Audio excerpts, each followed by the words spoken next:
that most of the people that approach you are men, or let's say the majority, a slight majority, I would say. Slight majority, yeah. So I would tend to think, but I mean, and I'd like to get your thoughts on this, that I believe it's not only the topic, it's the fact that we guys, we sometimes lack another mate to talk about those things. So there's some taboos. I was even talking to my girlfriend yesterday, because we met a few of my friends. We were in the pub drinking, eating, and we were just talking social topics, politics and current affairs and all that. And I believe, and she was a bit, she was not bored, but it wasn't exactly her environment, which I believe that women are more into people and gossip. And I don't know, I'm going to upset some people with this comment, but it's not necessarily superficial, but it's more about people's lives and what happens on a day-to-day basis, whether men tend to talk about topics like what's happening in society, even about football, Formula One, sports, not necessarily what's happening with them. And then I think it opens a gap for your own struggles. And sometimes most men don't have someone to share what's going on. And I believe that some of them would approach you with that intention. Oh, absolutely. I mean, I see this all the time, and honestly, it breaks my heart. I mean, so many men lack real friends.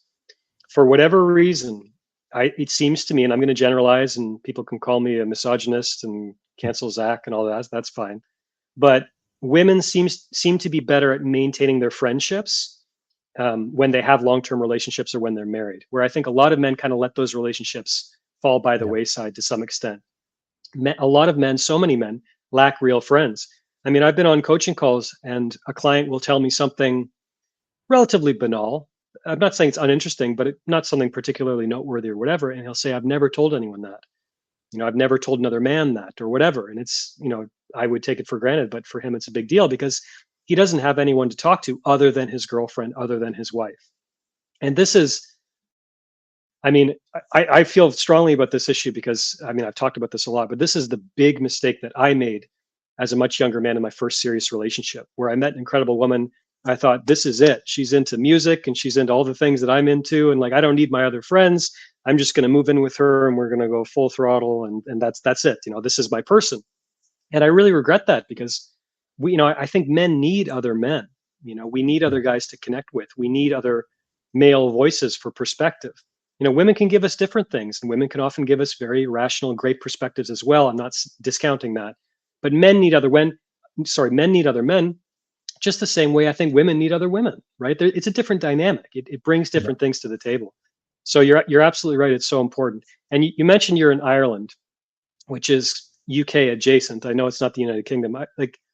It's funny. I'd be curious for your thoughts on this, but I found in making friends with Brits, for example, British men, the culture of taking the piss, and it's just there's so much like and I love teasing and I don't take myself too seriously and that's all good, but it often feels like they only really want to open up and like, let's talk about some real issues after we've had 3 or 4 pints, and for me it's like, well, why can't we just start with that?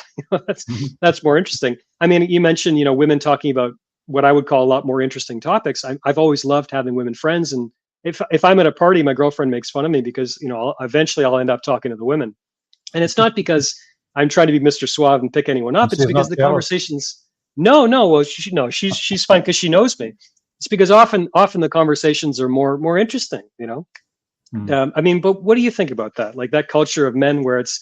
I find it's tough to find men to really connect with who want to talk about real things. Yeah, and I 100% agree with you, especially in group. Like you can forget about it. If there are more than 3, let's say up to 3 friends, maybe you can talk about what's going on with you. That's a really good point. But after 3, I'm talking about 3 people, not 3 beers. Huh? After 3 beers, even it's impossible. But more than 3 guys, it's not going to happen. I just give up. That's why sometimes I like to meet friends that don't have the habit of bringing others. Because let's say I'm meeting friend X with the objective of talking about Z, and then they come up, John and Jack are coming, and I'm like, oh, then I won't be able to share the things I wanted. So I think, but most of my friends are not like that because they know that we meet for a purpose, so we are there for a specific conversation, that things are going on. But it happens. It happened more when I was younger. As you grow up, people are more adults, or they should be, and they know your patterns, they know your interests. But in the past, I remember being very frustrated because I wanted to meet with that specific guy because I know we're gonna have that specific fun, and then two other tag along, and it's a totally different night out. So I had a really hard time with that, and I had very serious issues to hang out with men because I only had a sister, and all my cousins are female. So for me, like going out with guys was always strange. It took me maybe, I don't know, maybe until my early 20s to be okay with it. Not to be fine, just to be okay with it, which is quite late. Like you should be able to hang out with mates, let's say, at least by the time you go to university, age of 18.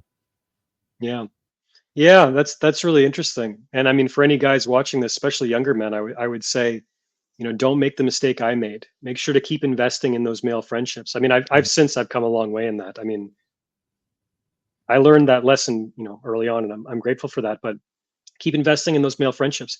And again, in my view, it's hard to find good, solid male friends who are interested in personal development and all this stuff. So if you find guys like that, if you find a little community, keep investing in that, regardless of your relationship status, because it's you're right, it's very important for sure.